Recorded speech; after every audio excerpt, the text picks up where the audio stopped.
여러분의 건강에 대한 상식 업그레이드 시켜드리는 생활 플러스 시간입니다. 최근 노령화가 빠르게 진행되면서 귀가 잘 안 들리는 증상을 호소하는 환자가 크게 늘고 있다고 합니다. 난청이란 무엇이고 치료는 어떻게 진행되는지 지금부터 자세히 알아볼 테니까요. 오늘도 끝까지 함께 해주시기 바랍니다. 그럼 오늘 여러분의 궁금증 풀어주실 서남의대 명지병원 이비인후과 심대보 교수님 나와주셨습니다. 교수님 안녕하세요. 안녕하세요. 네, 교수님. 오늘 주제 난청인데요. 난청, 귀가 잘 안 들리는 증상을 말씀하시는 거죠? 네, 난청은 청력이 떨어지는 현상을 말하고요. 네. 그런 현상으로 인해서 사람들이 귀가 좀 답답하다는 느낌에서부터 전혀 안 들린다는 증상까지 굉장히 다양하게 나타날 수가 있습니다. 문제가 생긴다는 건데 그런 문제들은 그럼 왜 생기는 건가요? 난청의 원인을 이해하기 위해서는 우선은 우리가 소리를 듣는 귀의 구조를 먼저 이해하셔야 됩니다. 네. 그래서 그림을 한번 보시면 네. 귀는 크게 외이와 중이 그리고 내이로 나눠질 수 있습니다. 동영상을 보시면서 소리 전달 과정을 다시 제가 설명을 드릴 건데요. 네. 소리가 웨이도를 통해서 직접적으로 귀에 들어가면 맨 처음에 고막에 도달하게 됩니다. 다음으로는 고막이 웨이도를 통해서 고막을 진동함에 따라서 중위 공간에 있는 이소골이 작은 뼈들이 있는데 이런 이소골이라는 게 움직임입니다. 이 이소골의 움직임을 통해서 고막과 이소골을 통해서 소리가 바깥에 들어온 게 굉장히 크게 증폭이 되고요. 네. 그 안쪽으로 전달됐을 때 뇌이라고 하는 공간에 달팽이라고 하는 달팽이관이 있는데 이게 굉장히 중요한 역할을 하게 됩니다. 밖에서 들어온 기계적인 신호를 전기적인 신호로 바꿔주는 역할을 하게 되는데요. 네. 이렇게 전기 신호로 바뀐 신호가 청각신경을 통해서 뇌로 다시 전달이 되면 우리가 바로 소리를 인지할 수 있게 되는 겁니다. 하지만 이런 그 소리 전달 과정 중에 어떤 부분에라도 이상이 생기게 되면 그때 이제 난청이 발생할 수 있는 거죠. 그럼 그런 이상들은 어떻게 해서 생기게 되는 건가요? 이러한 문제들이 그 유소아에서부터 노년층까지 굉장히 다양하게 연령별로 원인이 다르게 됩니다. 처음에 이제 태어나면서부터 생기는 선천성인 난청 같은 경우에는 50%는 대부분 유전적인 원인인 경우가 많습니다. 네. 25%는 출생이나 그다음에 임신 출산이나 아니면 출생 후에 환경적 요인이 그 원인이 되고요. 네. 또 나머지 25%는 원인을 모르는 경우도 많습니다. 소아의 경우에는 중이염의 빈도가 굉장히 높기 때문에 아이들이 못 듣는다고 얘기를 하지 않더라도 네. TV를 좀 크게 듣는다던가 아니면은 작게 소리로 이제 불렀을 때는 잘 못 알아듣는 경우 이런 경우에는 중이염을 의심해서 진료를 받아봐야 되고요. 네. 이제 나이가 든 성인들 경우에는 좀 다르게 이런 유전적인 요인이랑 그다음에 환경적인 요인이 모두 작용해서 굉장히 네. 다양한 원인들이 이 난청의 원인이 될 수 있습니다.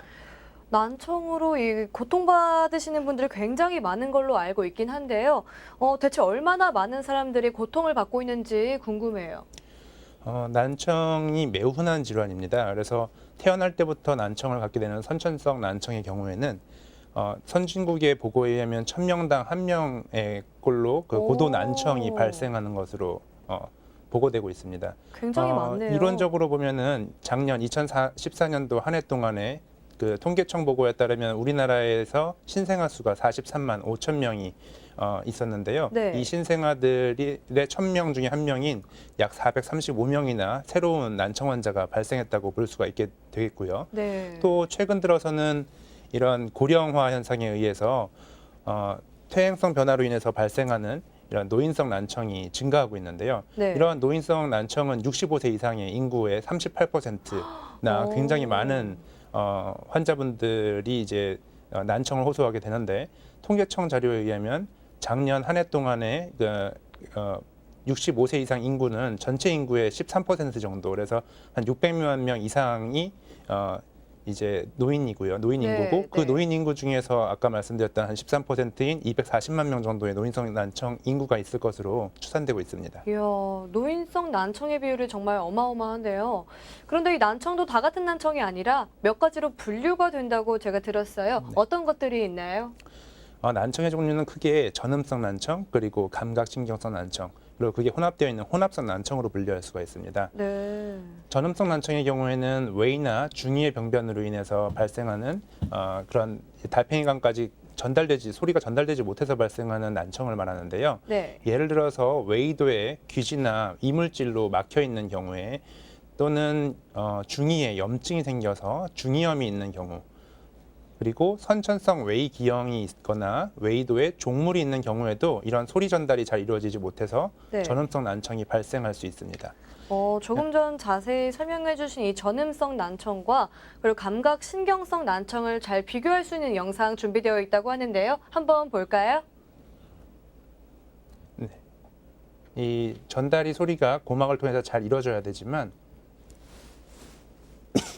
중이의 병변이 있거나 외이도의 병변이 있어 소리가 전달이 잘 안 되는 경우에는 이렇게 전음성 난청이 발생할 수 있고요. 네. 소리는 잘 전달되지만 달팽이관에 유모세포라고 하는 세포들의 이상이 생겨서 네. 또 청각신경에 문제가 생겨서 소리를 잘 못 듣게 되는 경우는 감각신경성 난청이라고 합니다.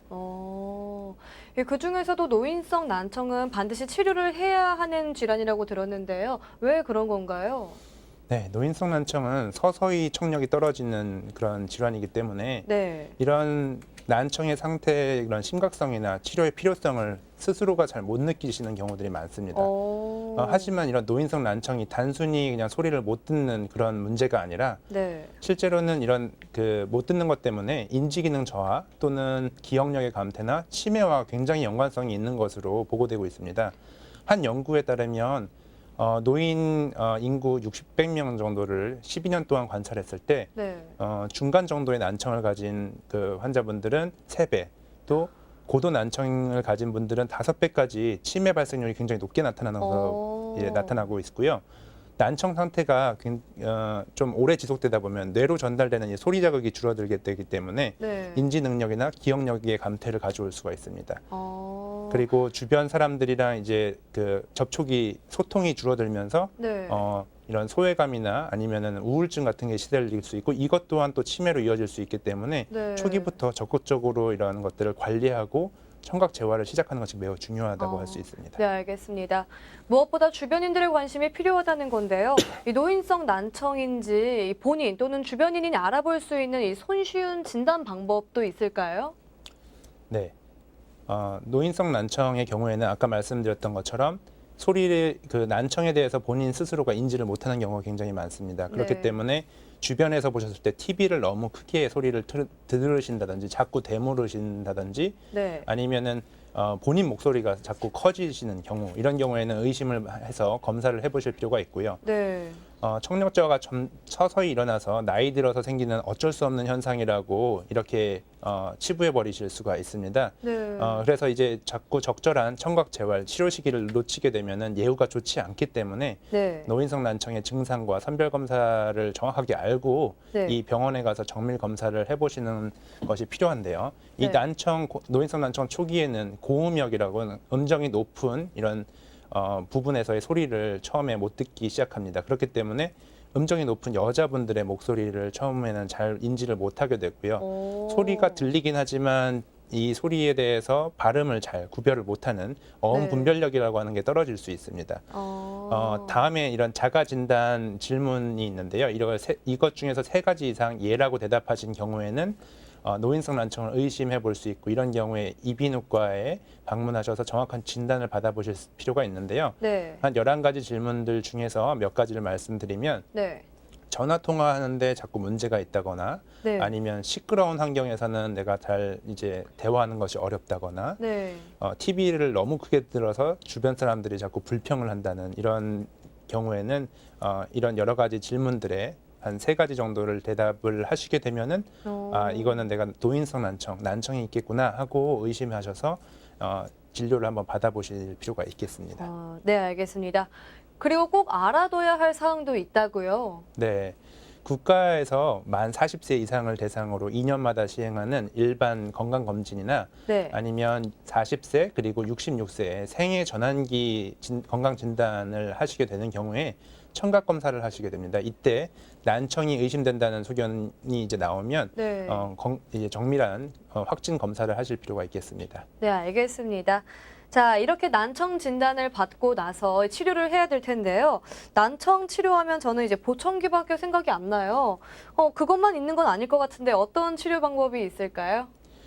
예, 난청 치료도 이제 원인에 따라서 많이 달라지겠는데요. 네. 원인은 아까 말씀드렸던 전음성 난청의 경우 네. 감기 후에 잘 발생하는 삼출성 중이염이라는 중이염이 있습니다. 이런 경우에는 환기관 삽입술이라고 하는 간단한 시술만으로도 청력 회복을 하실 수가 있고, 네. 고막이 이제 천공과 함께 동반되는 만성 중이염이라는 질환이 있는데 이런 네. 경우에도 그 중이염 염증을 제거를 하고 다시 고막을 만들어주는 수술을 하심으로써 청력 회복을 도모할 수 있습니다. 하지만 달팽이관이나 그 청각 신경에 문제가 생기는 감각신경성 난청의 경우에는 네. 갑자기 발생하는 급성 돌발성 난청의 경우는 약을 초기에 쓰면은 좋아질 수도 있지만 네. 대부분은 만성적으로 노인성 난청과 같이 천천히 나빠지는 경우가 많습니다. 이렇게 점진적으로 나빠지는 만성 난청의 경우에는 다 청력을 원래대로 회복시키지 못하는 경우가 많기 때문에 청각 재활의 치료 개념이 꼭 필요합니다. 네. 알겠습니다. 그 외에 수술은 또 무엇이 있는지 궁금해요. 이런 수술적인 치료가 대부분 감각신경성 난청에서는 좀 어렵긴 합니다. 하지만 이런 감각신경성 난청에서도 신경이 죽었지만 우리 달팽이관에 어떤 그 자극을 줌으로써 수술을 통해서 청각을 회복시킬 수 있는 인공와우 이식술이라는 수술도 있습니다. 그렇군요. 그런데 들은 이야기로는요, 보청기는 한 번 끼면 평생 껴야 한다는 말을 제가 들었는데요. 보청기를 끼면 귀가 더 나빠진다는 말도 있기도 한데 어떤가요? 진짠가요? 예, 보청기 같은 경우는 처음 이제 착용을 하시게 된 경우 이미 난청이 진행을 한 경우에 저희가 네. 보청기를 청각 재활 방법으로 이제 권유를 하게 됩니다. 그렇기 때문에 당연히 한번 끼시게 되면 계속 끼셔야 되는 경우들이 많습니다. 하지만 이런 보청기를 낀다고 해서 청력이 악화된다는 그런 속설은 잘못된 것입니다. 그래서 청력이 나빠졌기 때문에 보청기로 이제 저희가 안경 끼듯이 눈이 나빠지면 안경을 끼듯이 다시 이제 청력이 나빠졌을 경우에 그거를 잘 듣게 하기 위해서 보청기를 끼게 되는데요. 네. 보청기를 껴서 처음에는 오히려 좀 잘 안 들린다거나 적응을 잘 못하시는 경우가 있습니다. 하지만 한 2달 정도의 적응 기간을 잘 거치는 경우 최근에 이제 발달된 이 보청기를 통해서 굉장히 이 삶의 질이 편해지시는 경우를 많이 경험하십니다. 네, 알겠습니다. 안경처럼 나에게 맞는 보청기가 중요하다고 했는데요. 보청기도 종류가 굉장히 다양하다고 하죠. 네, 요즘 사용되는 보청기는 대부분 디지털 보청기로서 네. 이런 그 환자분들의 청력 상태에 따라서 네. 소리를 이 디지털화해서 굉장히 세밀하게 조절이 가능합니다. 네. 그래서 보청기는 이 그림에서처럼 크기에 따라서 초소형 고막형에서부터 귀걸이형까지 나눌 수 있는데요. 보청기 선택은 여러 가지 청각학적인 면이나 외모 여러 가지를 다 고려해서 이제 선택을 하게 됩니다. 일반적으로 난청이 심하지 않으신 분들의 경우에는 고막형이나 귀속형을 주로 이제 선호를 하시게 됩니다. 최근에는 이런 고막형이나 귀속형이 좀 답답한 느낌을 갖게 하기 때문에 이런 것들을 없애고 귀걸이형의 이런 보이는 단점을 다 커버해 줄릴 수 있는 오픈 귀걸이형이 많이 선호되고 있습니다. 네. 네, 난청이 심한 경우는 귀걸이형과 같이 이제 출력이 높은 보청기를 사용을 해서 네. 이 청력을 다시 회복시켜주는 잘 듣게 해드리는 이런 것이 가능합니다. 네, 알겠습니다.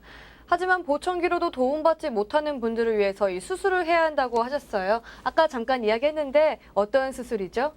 네, 아까 말씀드렸던 것처럼 인공와우 이식 수술이라는 게 있습니다. 네. 이 수술은 손상된 달팽이관 안에 청각세포 역할을 대신할 수 있는 전극을 삽입을 하게 됩니다. 이 전극을 통해서 달팽이관 내에 이식을 했을 때 청각신경을 직접적으로 자극을 해서 이 망가져 있는 손상된 달팽이관과 그 청각신경을 대신해서 이 소리를 듣게 해줄 수 있는 수술입니다. 이 동영상을 보시면서 제가 설명을 다시 드리겠습니다. 네.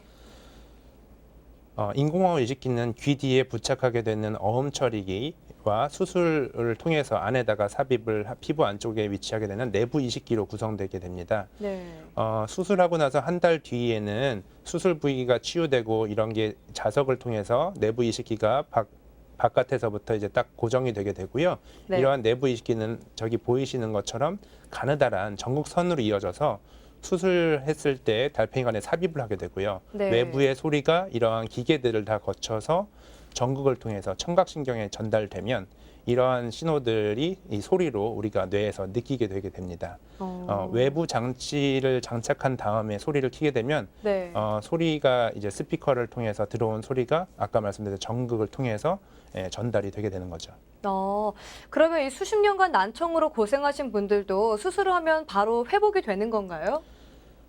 수십 년간 제가 경험한 걸로는 30년 이상 이제 난청이 있었던 분들도 네. 이런 수술을 통해서 청각을 회복하시는 경우들도 있었습니다. 오. 하지만 대부분의 경우에는 이런 난청의 정도가 아주 심하지 않거나 아니면은 난청 기간이 짧았던 분들일수록 수술 후의 결과가 굉장히 좋습니다. 예, 그래서 후천적인 난청의 경우에는 수술하고 한 달 뒤에 이제 첫 착용을 하시게 되는데 착용을 하자마자 어느 정도 소리를 많이 인지하시는 경우들이 있습니다. 하지만 수술을 하고 나서 이제 소리가 좀 더 자연스럽게 잘 들리게 되기 위해서는 정기적으로 기계 조절을 하고 그다음에 언어 치료를 하여서 네. 수술 후에 한 수개월 정도 이렇게 조정을 해주면 훨씬 더 잘 들으실 수 있게 됩니다. 네, 알겠습니다. 그런데요, 이 수술이 비용이 상당히 많이 든다고 제가 들었어요. 의료보험 혜택을 받을 수는 없는 건지 그 점이 좀 궁금합니다. 네. 의료보험 혜택이 굉장히 중요한 게요. 이게 굉장히 비용이 많이 소요됩니다. 그렇기 때문에 나라에서는 건강보험 적용을 받게 하기 위해서 어떤 그 규정을 정해놨습니다. 우선은 양쪽 귀가 전부 고도 난청, 고심도 난청이라고 해서 고도 이상의 감각신경성 난청을 가지고 있어야 합니다. 2세 미만의 경우에는 양측에 모두 90데시벨 이상의 난청이 있어야 하고 네. 2세 이상과 그런 성인들의 경우에는 양측에 70데시벨 이상의 고도 난청이 있어야 합니다. 네. 소아의 경우에는 최소한 3개월 정도 보청기를 사용했는데도 언어 재활이 이게 언어 능력의 발달이 없는 경우를 이제 해당이 되고요. 성인의 경우는 보청기를 착용한 상태에서 문장 언어 평가라고 하는 검사에서 50% 이하의 점수를 받는 경우에 인공화 의식술의 그 건강보험 대상이 되십니다. 네, 알겠습니다. 자, 그렇다면 나이가 들어감에 따라가 발생하는 난청 예방하려면 어떻게 해야 하는 건가요? 이런 난청을 예방할 수 있는 방법은 아직까지도 이제 많이 개발되어 있지는 않지만 대부분 남성의 경우에는 술, 담배와 같은 환경적인 요인과 여자분들 같은 경우는 이런 약물 복용으로 인해서 귀에 독성이 있는 약물을 복용했을 때 문제가 된다고 이제 알려져 있습니다. 네. 그래서 이제 일반적으로 저희들이 환경적인 요인을 이제 고려했을 때 소음 노출을 많이 줄여주시고 네. 그 다음에 술, 담배를 많이 하시는 분들은 줄여주시고 네. 그리고 스트레스 등을 피하시고 이렇게 해주시면서 만성 질환자들이 있거든요. 당뇨나 고혈압이 있으신 분들 이런 네. 분들은 만성 질환의 그런 관리를 철저하게 해주시면 예방을 하실 수 있을 겁니다. 네, 알겠습니다. 지금 방송을 보시는 분들이 오늘 말씀 듣고 도움 굉장히 많이 되셨을 것 같은데요. 시청자분들에게 마지막으로 해주실 말씀 짧게 부탁드릴게요. 네. 난청이 우리가 꼭 가지고 살아야만 되는 그런 질환이 아닙니다. 그렇기 때문에 이런 난청이 결국 사람들과의 소통을 방해하고 단절시키고 그리고 사회생활을 위축시킬 수도 있고 정서적으로 어떤 우울감을 가져올 수도 있기 때문에 삶의 질을 떨어뜨리지 않도록 이런 난청을 극복하고자 하는 우선 의지가 필요하시고요. 병원에서 이런 정밀 검사를 통해서 앞으로 대처해 나가실 수 있을 것으로 생각됩니다. 네, 알겠습니다. 오늘 좋은 말씀 감사합니다. 네, 감사합니다. 오늘도 여러분의 건강 지식을 넓혀드리는 유익한 시간 됐길 바랍니다. 시청해주신 여러분 고맙습니다.